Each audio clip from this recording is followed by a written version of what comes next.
hausi ahan manuktada Manipur miyam puno pui kai khuna kuseri ngasi magrib ka amadi esagi marakta haiba lilong ekhoi jingjao singkhampunggi jagada ekhoi MD Hasan hairaga mayamna hena khangnaba mahaki yumda arambaitengol na demand tawba lakpa matamda hairiba inkhanarapodagi ekhoi khara hendo engine tawbadagi irang thokpuna maram oiraga makoina mioi kaya ama kapada mitra ma casualty oire aduga mari ama confirm oina ngasi lekhidre makoi asi karino makoi moina pam moigi pandam si karino haibuduni koina lebak miyamda thamjari si leiriba lengak si might is right haibra kaisu leitaba migi punsina kem karim ta khandaba police haibasi karima to oina khandabra haide police na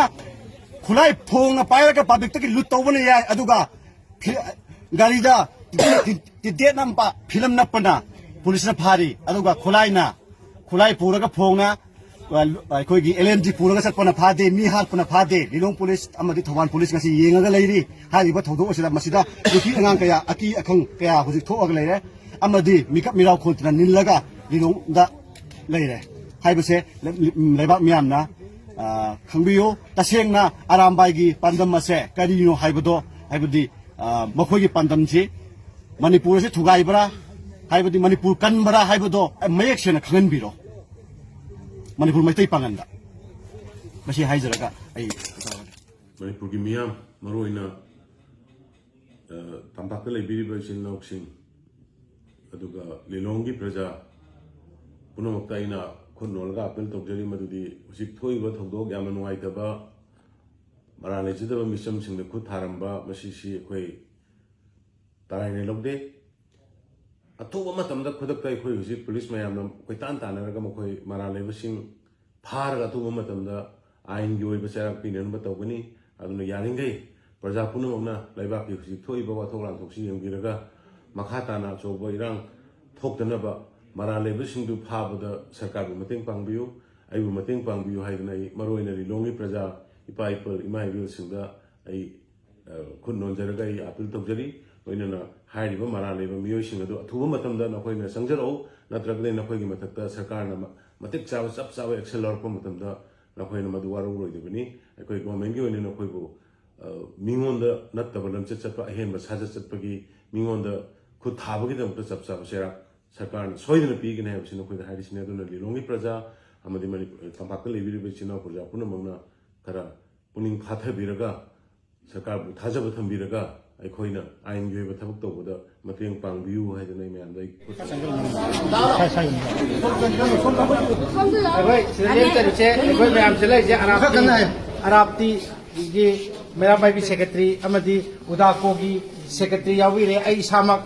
Muslim side tagi lakwa mai pakan side ti lakwa lilong mai ren khun gi club ki secretary ni ado ekhoi no ji mafam sida lei rise hoji rimora ba chak khiba se ekhoi yam nuai ti adu gi tok ekhoi kakhala mayam si unaraga sumai sengdok chage na kakha charak pani hai river rimor se arabti chele ha ba che chende mayam se loi lei risini arabti mera pai bi sabi rakani uda ko secretary sabi rakani masi mayam na lana chapi ganu rimor to ba se lobi roisi ekhoi yam nungsina lei moi asomda no mi si bina yaw bodi tongan ba moi gi lamhen tu hen tong na khibani akhoi kai sumari lei na de masi akhoi gi laikai thangna lei ba pota sumari mara ka sadoga phattaba rimor sina hena si chana da na ba phonrak pa se to biroi chi tawroi chi haina sengdok chari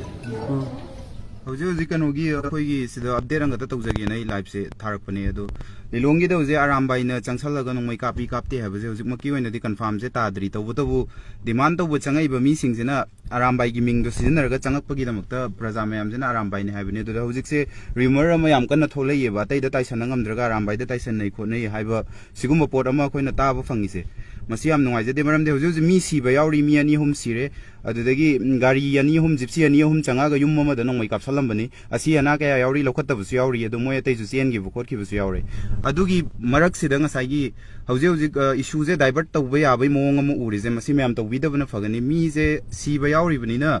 sigi rom do ina khoi focus pi bana fagadra ina khale arambai gi ming sin rakpadi la iba kangbu duna arambai gi ming je season raga lakpai da makta praja mayam duna arambai ne habine do arambai ni confirm oi de habisi de dum hayeng adum khangjarak taw leire ado yamba mayam na so update arambai gi yamba sing na su update pudi pibire ko uzare arambai na natte habdo adu masi akhoi ju confirm ta jadri ताद्रिब पोचे ngसाई ला इब कांगबु सिनदी आरामबाई गी Ming से सिजनरगा लाकपगी आरामबाई ने ना प्रजा मयाम दुना हाइबनेबा अदुगी पोतुनी हुजिक सेंगदोरकपस अखोय मयाम मुनरे अदु सिगी पोत सिदा अखोयना टॉपिक अमोयना पुथोगी इशू जे सागतबिदा असेंगबा चुमबजे थिदोकमिनबदा अखोय मयाम पुलप अखोय पुलप खुसमनरगा चतपना अखोय अफबो ओइगद्रा इन खनजै मरमदी सोमोमदा सिरिबा पोत सिदोइना फोकस पीसी आरामबाई गी नेम टेक सिजनबसिना दबसे सिगी सिदा चतबना फगद्रा हाइबदो सिंगतंग सेंगदोकसगेना लाइपजे तौजरकपनी हौजे इरांग याम कन थोई लिलोंगदा अदु ngसाई मोइना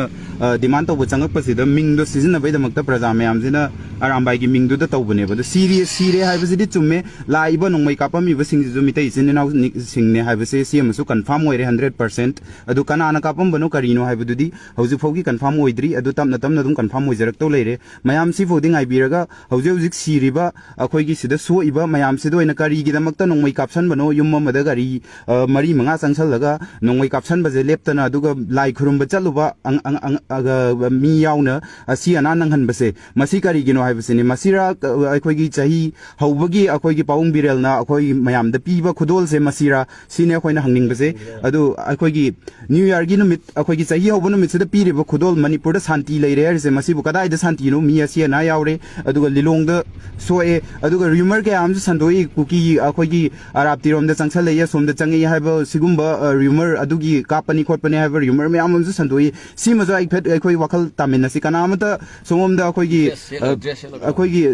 कुकी चंगक खोटप कनामता कैसु लैते सिदा कईगम अखोगी इशूजे डाइवर्ट तौननबैदमक्ता कुकी चंगई खोले हाइबसे सिमजु याम थिना नुंगाइजदे कनलगिगुम्बा कुकी अमा बो चंगकपजु लैते सोमोमदा कमाइना हाइगतोरी कमाइना चंगहनदोरी अदु इशूजे डाइवर्ट तौननबगी मवोंगदा तौबगी थबकसिदि याम थिना नुंगाइजदे अदुगा ngसाइगी आरामबाईगी नेम टेक सिजनबा खोटपसिदि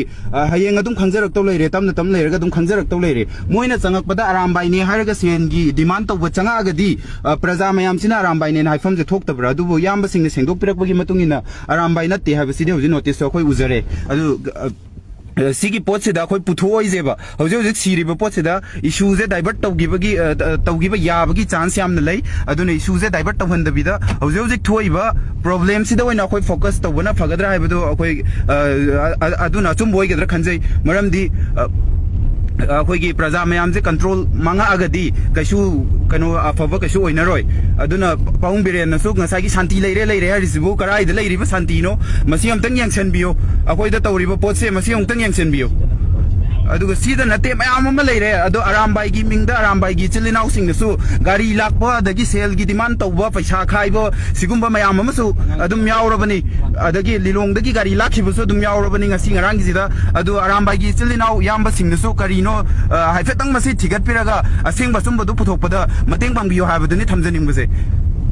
अदुना सिगी इशू थोइ कांददि अखोइ इशू से दोइना फोकस तौसे अतोपदा डाइवर्ट तौनरोइसि सिदा नुंगाइना दब थोकपदो कैसु अखोइ कनो हाइदि थोगनिंगदे अदु सिंगदंग हाइजगिना लाइव से तौजरकपने थैंक यू